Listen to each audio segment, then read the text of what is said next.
Hello and welcome to the DNX podcast. My name is Sylvia Christman and I am your host. I'm here today with my friend Dina Kaplan, the founder of The Path. And I'm so excited that she could make the time to be here today to talk to me. And I think the funny story about Dina is that she actually lives 3 blocks away from me in New York City. And we are both far more likely to run into each other anywhere else in the world. We had this time on our calendar this week for the last few weeks, and it was really cool that we ran into each other in Tulum last week and got to hang out with each other in person. So welcome, Dina. Thank you so much for making the time, and it was really good to see you last week. I know, it's so funny, and it was such a treat to see you as we went for a sunset swim in the ocean and a little bit of hot tub and some good Mexican food, and how funny that we spent more quality time with each other in Tulum, Mexico than in New York City, where we both, I think, get our mail. Yeah, yeah, exactly. We both get our mail there, and, I don't think I've been there since August. When was the last time you were in New York? I was actually there for a week because I was doing a trial of a teacher and I wanted to go on a retreat with him. But what's so funny, speaking of mail, is that my landlord texted me and emailed me yesterday saying that they are overwhelmed, the whole building, with mail for me because I haven't picked up my mail for about 3 months. Yeah, I'm lucky. My neighbor picks up my mail for me and I'm very, very grateful for that. But he does call me from time to time urging me to maybe make a pit stop to check if there's something that he could throw away. I have someone going to pick up my mail actually today and mail it to me. And she said, "Where should I mail it to? The last address?" And I'm like, no, of course. There's a new address for you to mail it to, of course. And she giggled. Yeah, where are you now, actually?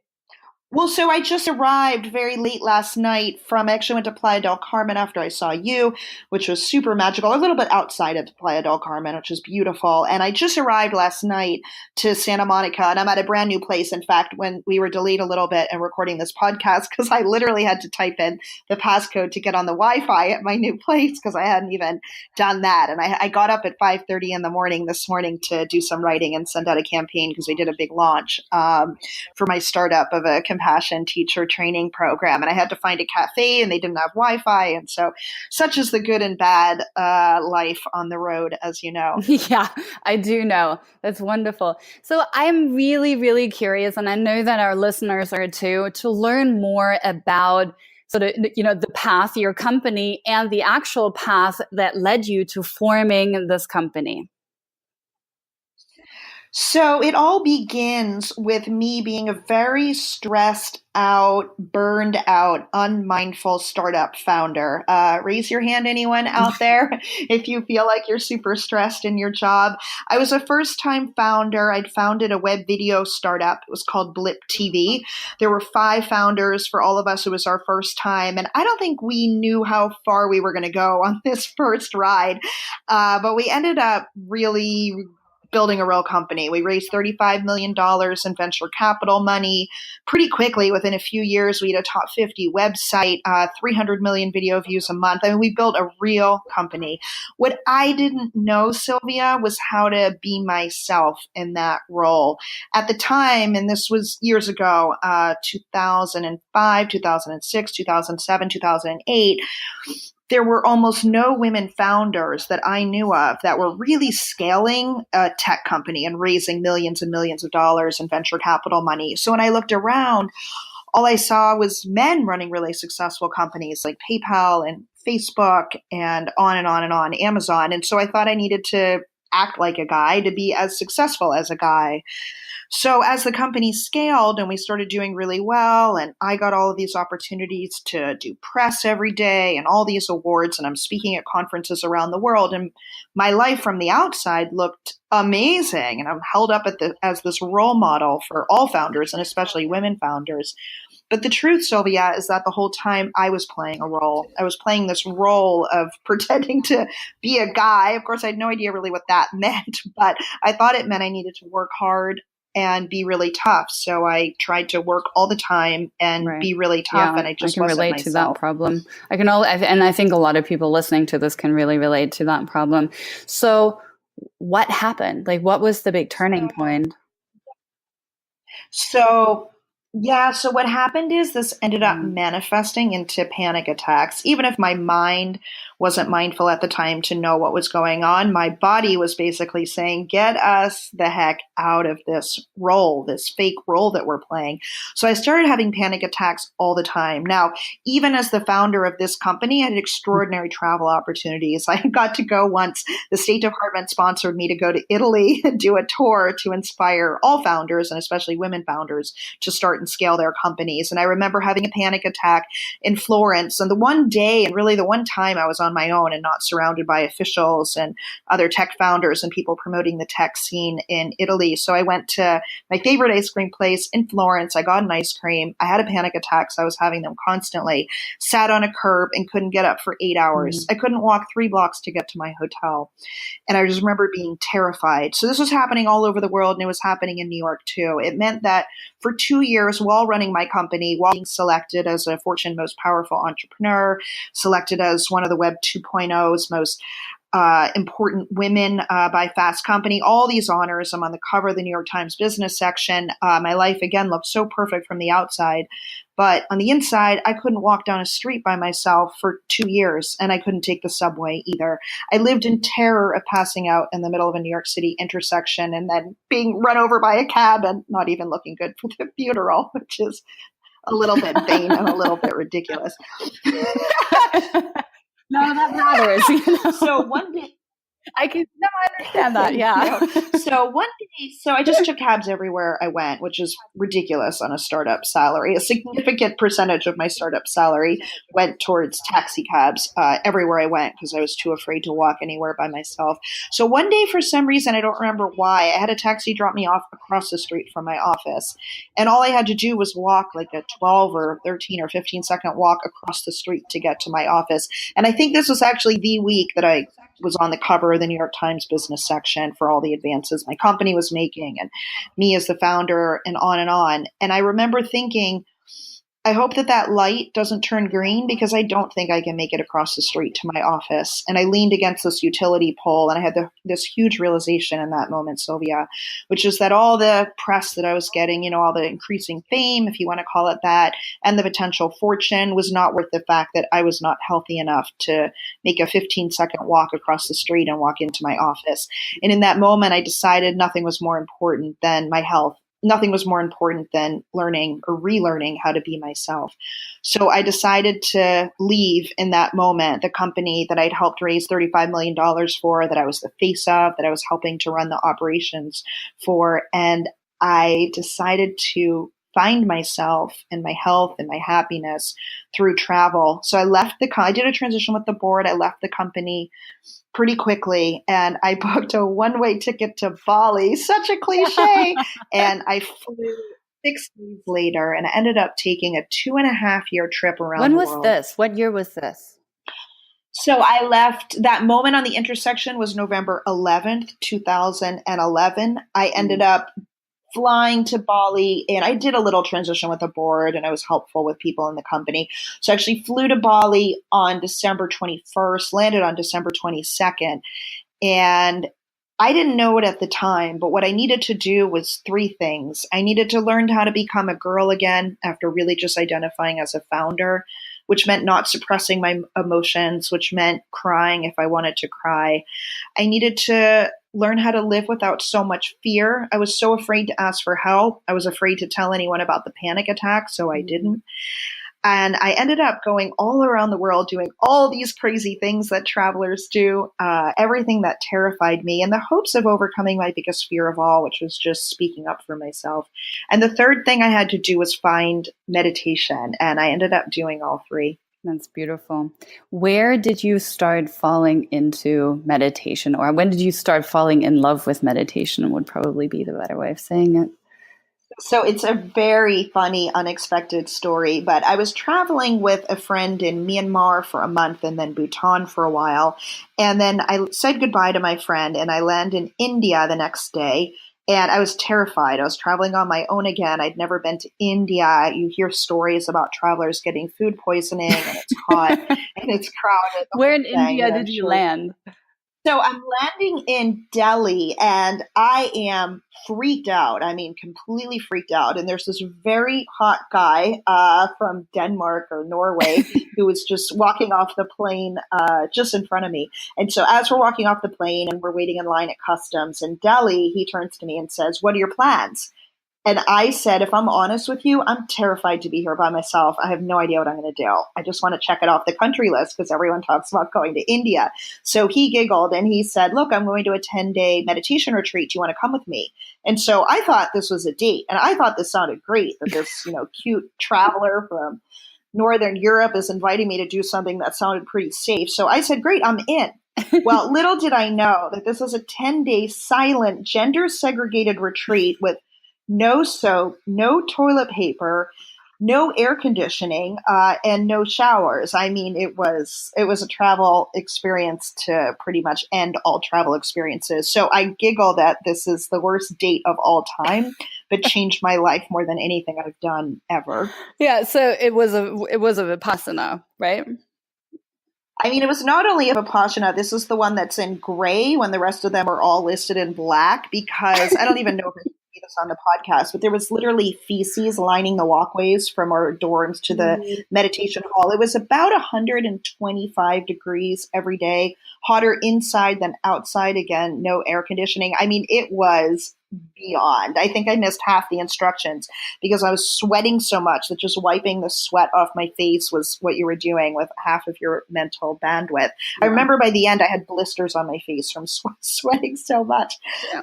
I have to say that is incredible. I mean, Vipassana is sort of considered the, master, the master class of meditation. And, I've done Vipassanas in other places where, it was a lot more comfortable than that. And I know that I have, I had applied and signed up for two of them in India and actually not gone because I was too afraid of the conditions. Well, this was not only India. This was like India to the 99th degree. I think it is probably the hardest one, sort of logistically, of any of those centers around the world. But I had no idea. I thought I'm going on a date. Turns out I'm too afraid to talk to the guy once I get there. And then we're in silence the entire time. We're not even supposed to look at anyone. I find myself glancing over nonstop during the meditations to try to make eye contact with this guy, which is against the rules. But that was pretty much the last I ever talked to him. So I was too afraid to talk to him after that, which is so thick with irony. But beginning on day 8 of this retreat, I started having incredible revelations about myself and my life. It was like, Sylvia, it was like I saw the jigsaw puzzle of my personality. And for the first time, I had the power and the mental ability to see the pieces that weren't serving me, and I could choose to take them away. And then I saw other jigsaw pieces that I wanted to add, and I had the ability to add them in. And what I realized as I was beginning this process of essentially rewiring my mind during this Vipassana is that I had optimized my entire life to be popular, to not rock the boat, to have people like me, to even have my co-founders like me, my investors, our customers. I was just obsessed with everybody liking me. And I decided on day 8 that this wasn't serving me, and I wanted to add in a new piece called authenticity. Mm-hmm. And at the moment I had this revelation, it was like this shot of lightning tore through my foot, up through my calf and my legs, my torso, and then exploded above my head. And it was this voice that came to me that said, "You're going to come out of this retreat a better person, and everyone should have the chance to do this, but it doesn't need to be this hard. When you come out of this retreat, and when you're ready to go back to the United States, you will start a company. It will be called The Path, and you'll teach meditation to people, but in a very modern way and in beautiful, light-filled, sexy, dare I say, spaces." And from that moment on, I knew what my life mission would be. It's beautiful. I don't know if I don't think I've ever told you this, that one year, I wouldn't know which year that was, I came back from a probably like 18-month stint around the world on one of my many travels. And I came back to New York and somebody said, "Did you hear about the path?" And I said, "No, what's the path?" And I went to an event with, I think it was a meditation event with Donna Delori. Is that possible? I might be making I don't. in the very beginning. Not with us. It might have been somebody No, else. wasn't it? It was a meditation event at some house. It was called The Path, and it was in the very early beginning, and it was so simple, and it was so beautiful. And I thought like, oh, this is the stuff that I was doing in Asia. This is the stuff that I was doing in India, and now it felt accessible in a community setting, and it was in somebody's house. Is that possible? Yeah, no, 100%. Sorry, Donna DeCruz, right? Oh, Donna DeCruz. Yes, sorry, I got the name 100%. wrong. Yeah, and it was 100%. Yeah, and I thought it was like, oh, this is so beautiful, and I was so grateful to run into that. And then, and I was like, such a blessing that the place where I could never really find my balance, New York City, now had a path for me to maintain my practices and be surrounded by interesting people. Yeah, we could both laugh that I'm on a mission to save my former self, and you would be included in that. There should be a place for startup founders and CEOs, or really anyone that's doing, people that are active in the world. Yeah. If we can help make them a little more calm, a little more mindful, a little more themselves, everything that I wasn't as a founder, that's going to have a huge ripple effect on their teams, on the people they interact with at work, at home. Even I wrote this morning a big campaign because we're launching a compassion teacher training program. And I wrote that even if you find yourself getting impatient with the green juice guy or the coffee guy, mindfulness and meditation is something that can change that encounter, and changing that encounter can change the culture of our city, and in the end, our state, and in the end, our country. So this passion I have for spreading meditation is so profound, because Sharon Salzberg, a wonderful meditation teacher who's guiding a retreat for us this summer, says, if you can make one small change, it will have a kaleidoscope of effects that will ripple out and affect hundreds, if not thousands of people. Yeah, 100%. I think it's so, I think that was just it for me, right? That I had to often unplug to find myself and reconnect myself, so I wouldn't lose myself in the midst of all the stresses of working in the startup world. And finding something that gave me consistency within the infrastructure of the world that I was living in at the time was such a blessing. So it didn't require the unplugging. It was the consistency of adding it into my day-to-day life, Yes, I love that. And I mean, it's funny. When I finally came back, I ended up traveling for 2 more years. I wanted to sawdust off some rough edges of my personality, and all of that is still a path. It's all a practice. But when I finally came back to the United States after all the traveling, I ended up launching the path literally a month later. And what's funny is we very quickly, in our second month, ended up on the cover of the New York Times style section as the best networking event in New York, because my whole world was founders, right? That's all I knew, was founders and CEOs and people in fashion and publishing and film. And I mean, we welcome everyone. Please come if you're listening. We welcome you. But it was just funny to me that when people took the time to go inside and to calm down, even if it was just half an hour or 45 minutes with us, they were so open to meeting other people at the path that people have found their husbands and wives at the path, business partners, investors. So it's very ironic that it's become this great networking opportunity. I think that's incredible. Tell me a little bit more about the compassionate teacher training. You told me a little bit last week, and I think it's hugely, hugely important that we tell the listeners about this. Thank you. Yeah, I'm really, really excited about it. We just launched it at 11 a.m. Eastern time, so I got up super early in LA to launch it. It's the first program that I know of in the country like this. We are actually going to certify and train teachers to teach compassion meditation. This is the style of meditation that the Dalai Lama says is the most important today. It's the style of meditation that I'm practicing every day and that I'm guiding now. When I guided a meditation in Mexico a couple days ago, and that's what I guided. I mean, this is what the world needs, is compassion. I think it makes us better leaders, better managers, better romantic partners, and even better friends. If we can have a moment where we feel compassion for someone, we can put ourselves in their shoes. You're going to have conflicts, but I think it can help you dissipate them. And while you might get angry about something, if you practice compassion regularly, you literally can't hold on to that anger for more than half an hour. It rewires your brain. Sharon Salzberg, who many people credit with having brought this style of meditation from the Eastern world, especially India, to the West, says that if you practice compassion meditation for just 6 to 9 minutes a day, every day for 2 months, your brain will actually be rewired, and you will just automatically start to feel more compassion in all situations in your life, including for yourself, which is so important. Yeah. Wow. Yeah, that is such an important skill set to bring into the world and also into the ways that people lead. You mentioned something earlier about Mela. Is that what it said? Yeah. Yeah, so Sharon, actually, who I brought up twice now, is leading a brand new retreat that we are launching next week, actually, so very soon. This will be, again, the first of its kind, the first that I know of, a real curated leadership retreat for business leaders and creatives to come together. And we're having 2 of the top teachers in the country, Sharon Salzberg and Kabat-Zinn, guide it. So it'll be a combination of mindfulness and loving kindness, which is also known as compassion or metta.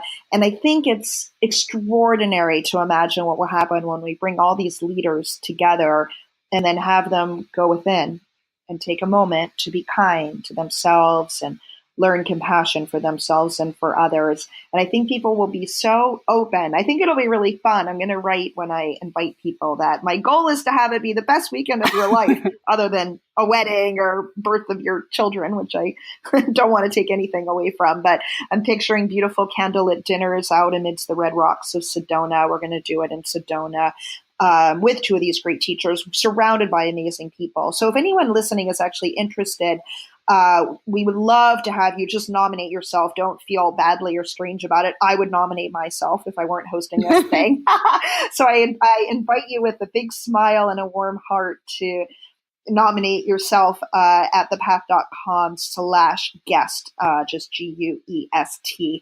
And we'll start sending the invites out next week, but we'll be doing rolling invites. And I'm really, really excited about this. There'll be no feces lining the walkways between where you stay. It'll be in the meditation hall. Everything will be very beautiful. And I think people will feel very well taken care of.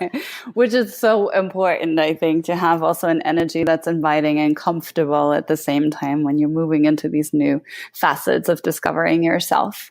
Thank you so much, Dina, for taking the time. We have come to the end of our interview. And again, we will provide all of the links to that Dina just mentioned, to the path, to the compassionate teacher training, as well as the Mela event and retreat that you just mentioned below this podcast. Thank you so much again to make the time. Thank you, Sylvia. So fun to chat with you. And I send you a big, big hug and hope you enjoy the rest of your time in Tulum too. I will. Thank you. Take care. Thank you.